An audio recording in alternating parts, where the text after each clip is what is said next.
Almusal tayo ngayon. Magandang umaga po, kapayapaan po. Turon. Turon po ang almusal ko at saka tinapay. Masarap po ito.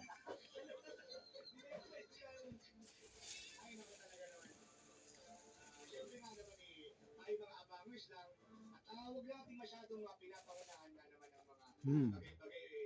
Kung hindi naman totoo na sila hiwalay, di ba bakit magagatungan? O tayo po ay magbibigay ng kung ano mga hindi makakabuti sa imbis na malagay sa ikagay katahimikan ang kanilang mga issue ngayon, mas pinapalala pa. Kaya wait na lang natin mula kay Pagkatapos ko mag-almusal, punta akong palengke.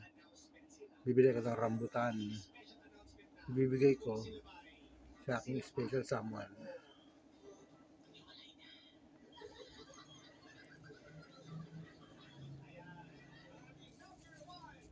Breakfast muna. Breakfast muna para malakas.